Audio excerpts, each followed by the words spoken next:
सेठ धनपत का शहर में कपड़ों का बहुत बड़ा शोरूम था, जिसमें उसके साथ उसका वफादार नौकर मनोज कई सालों से उसके साथ काम करता था। सेठ का एक छोटा भाई और बहन थी। अपनी मां के देहांत के बाद सेठ धनपत ने ही उनका पालन पोषण किया था। सेठ की पत्नी का भी एक गंभीर बीमारी के चलते निधन हो गया था। सेठ बहुत ही मेहनती था।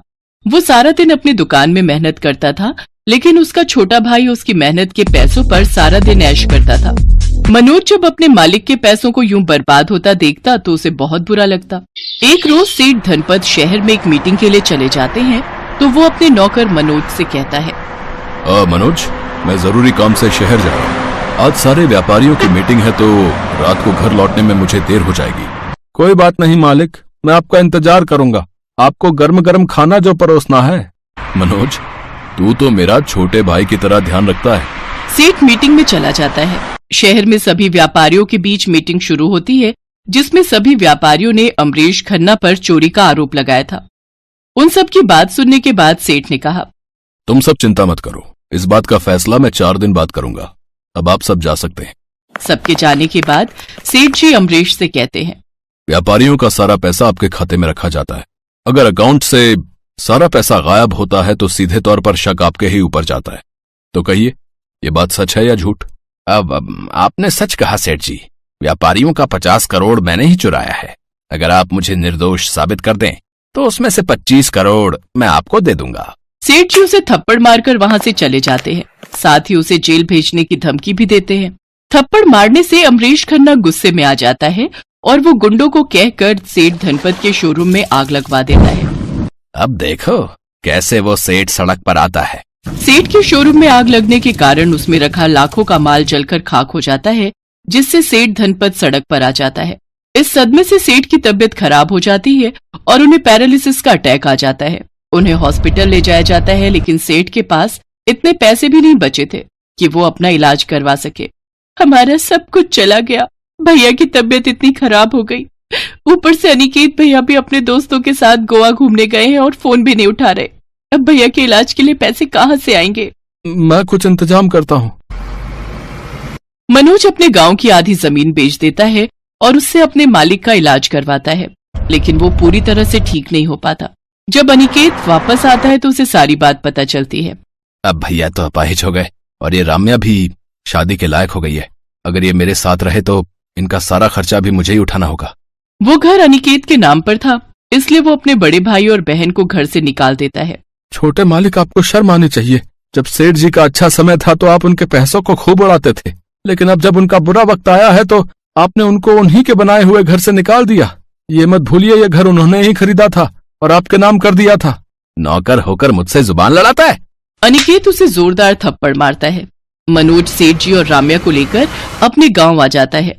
अब मनोज गांव में ही मजदूरी करने लगा और राम्या घर संभालती। दोनों मिलकर सेठ जी का ध्यान रखते। और फिर एक रोज जब मनोज काम से घर लौट रहा था तो एक सफेद कपड़ों में भागता हुआ आदमी उसके पास आया और मनोज से कहने लगा, तुम इस गांव के लगते हो। ये सीसी और ये फाइल तुम रख लो। लेकिन इसमें है क्या? ये बहुत ही काम की चीज है, इसे तुम रख लेना, लेकिन कभी किसी गलत आदमी के हाथों में ऐसे मत पड़ने देना। अब मुझे जाना होगा, गुंडे मेरे पीछे पड़े हैं। ये कहकर वो आदमी वहां से भाग जाता है। मनोज घर आकर ये बात राम्या को बताता है। राम्या वो फाइल पढ़ती है तो हैरान रह जाती है। मनोज, इसमें तो हीरो के कटहल उगाने का फॉर्मूला लिखा हुआ है। क्या? हीरो के कटहल? अरे बाप रे! शायद जो आदमी तुमसे टकराया था वो एक साइंटिस्ट था और वो गुंडे इसी को हथियाने के लिए उसके पीछे पड़े थे। मनोज, हम आज ही तुम्हारे खेत में इस फॉर्मूले को अपनाकर कटहल के बीज बोते हैं। क्या पता कोई चमत्कार हो जाए। अगर ऐसा हो गया ना तो मैं सेठ जी का इलाज अच्छे से अच्छे अस्पताल में करवाऊंगा। मनोज और राम्या कटहल के बीज बोते हैं और साथ में उस शीशी का रसायन डालकर उसका छिड़काव करते हैं। एक हफ्ते बाद जब वो उस खेत में जाते हैं तो देखकर हैरान रह जाते हैं। उस खेत में बड़े बड़े पेड़ लगे होते हैं, जिनमें ढेर सारे हीरों से जड़े हुए कटहल लगे हुए होते हैं। ये तो चमत्कार हो गया, इतने सारे हीरों के कटहल। आज मैं बहुत खुश हूँ राम्या। वो दोनों सबसे पहले सेठ जी का इलाज बड़े से बड़े अस्पताल में करवाते हैं। उधर शहर में सभी व्यापारी मिलकर अमरीश की काली करतूत पुलिस के सामने ले आते हैं और पुलिस वाले उसे पकड़कर जेल में डाल देते हैं और उसकी सारी प्रॉपर्टी जब्त कर लेते हैं। साथ ही पुलिस अनिकेत को भी अरेस्ट कर लेती है, क्योंकि वो भी अमरीश खन्ना के साथ मिला हुआ था। अब सेठ पूरी तरह ठीक हो जाते हैं। और वो अपने पैरों पर खड़े हो जाते हैं। मनोज अब बड़ा घर और गाड़ी ले लेता है। अब उसके पास किसी भी चीज की कोई कमी नहीं होती। मनोज, आज तुम्हारी वजह से मैं अपने पैरों पर खड़ा हो पाया हूं। तुम तो मेरे लिए मेरे सगे भाई से भी बढ़कर हो। आज मैं अपनी बहन राम्या का हाथ तुम्हारे हाथ में देता हूं, क्योंकि मैं जानता हूं कि तुमसे अच्छा लड़का इसे मिल ही नहीं सकता। मनोज और राम्या की शादी हो जाती है। अब वो दोनों सेठ जी के साथ अपने बड़े से घर में रहते हैं और खुशी खुशी अपना जीवन बिताते हैं।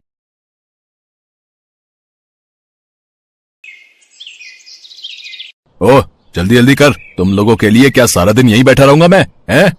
इन मजबूर गरीबों को धमका रहा ये है सेठ सुरेंद्रनाथ।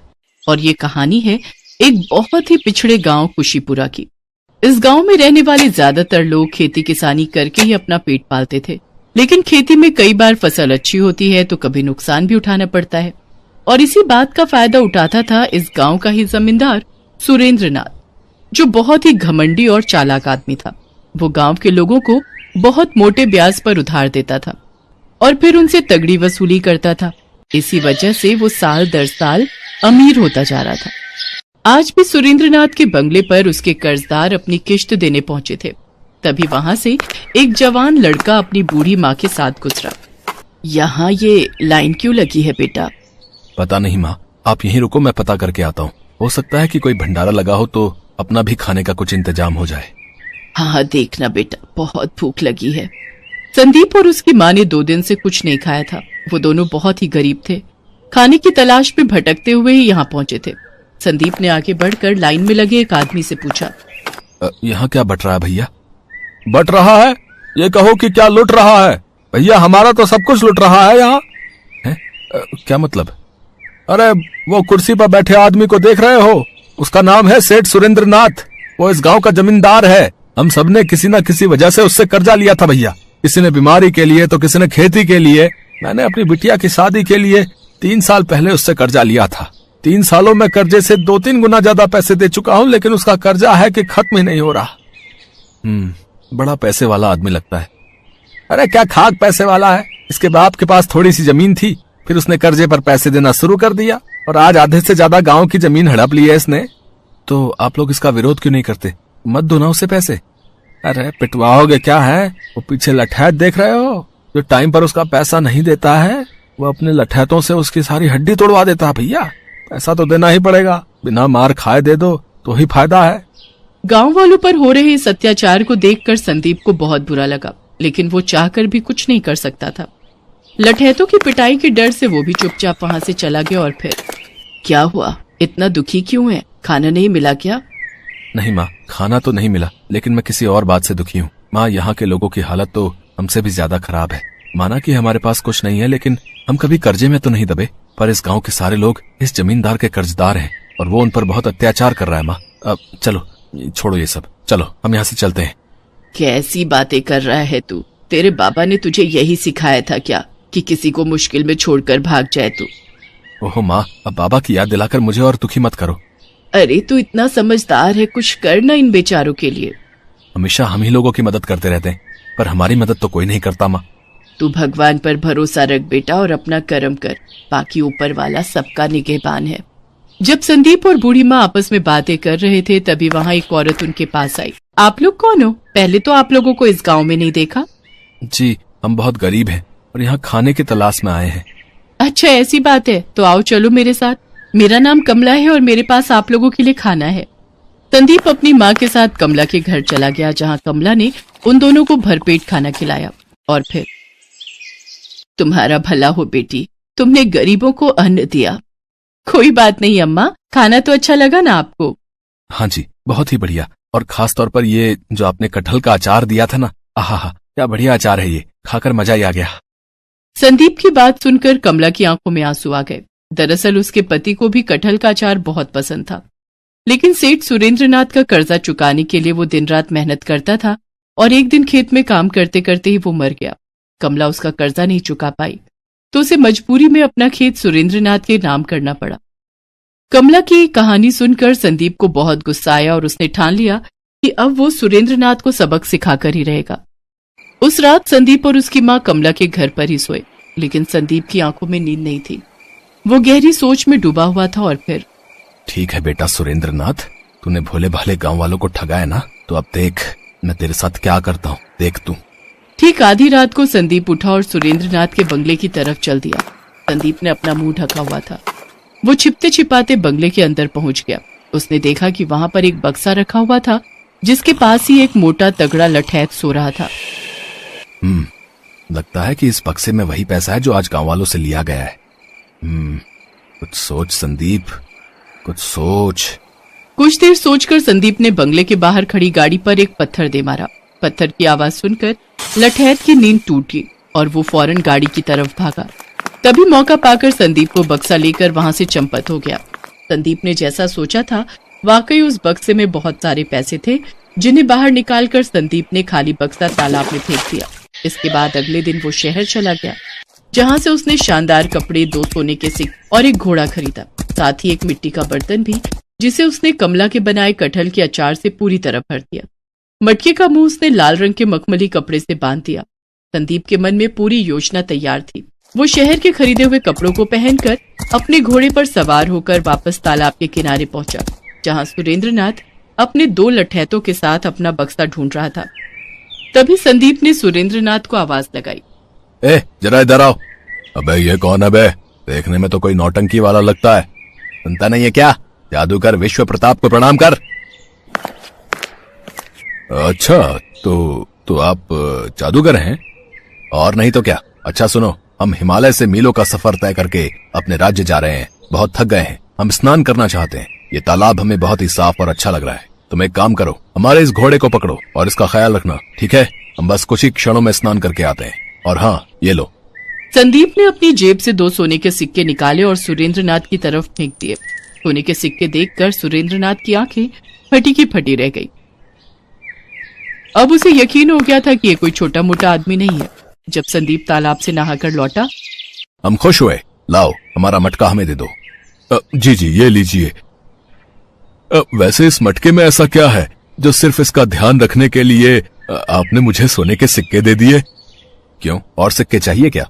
नहीं नहीं, मैं तो बस ऐसे ही पूछ रहा था।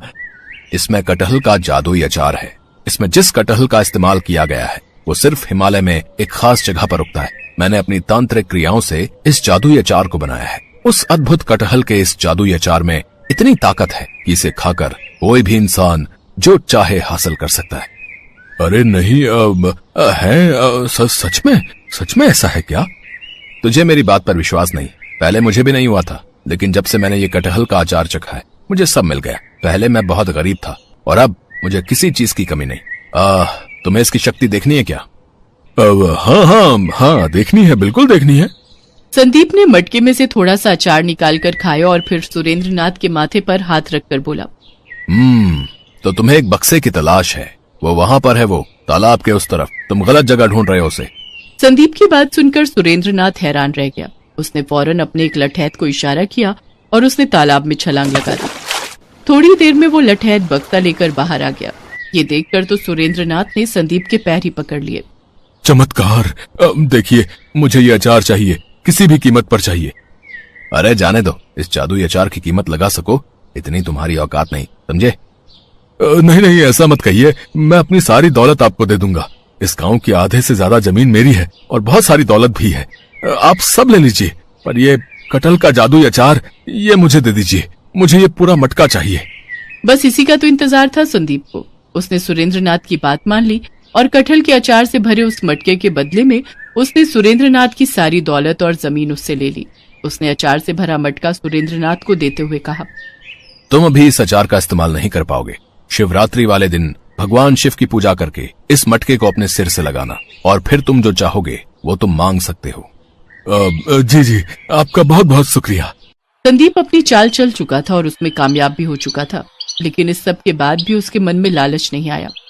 उसने गांव वालों को उनकी जमीनों के कागज लौटा दिए और कुछ पैसा कमला को देकर अपनी माँ को अपने घोड़े पर बिठाकर वहां से जाने लगा। अरे, तेरे पास ये घोड़ा कहाँ से आया और तूने कमला को इतने सारे पैसे कहाँ से दिए? संदीप की माँ सवाल पूछ रही थी, लेकिन संदीप बस मुस्कुराते हुए घोड़ा दौड़ा रहा था। उधर गांव वाले फिर से आबाद हो गए थे और सुरेंद्रनाथ कटहल के अचार से भरा मटका लिए बस शिवरात्रि का इंतजार कर रहा था। इस बात से अनजान कि उसे सिर्फ अचार के बढ़िया स्वाद के अलावा और कुछ नहीं मिलने वाला था। हेलो दोस्तों, कैसे हैं आप सब? हमारी कहानियां देखने के लिए हमारे चैनल को सब्सक्राइब कीजिए और हाँ, बेल आइकॉन पर क्लिक करना मत भूलिएगा।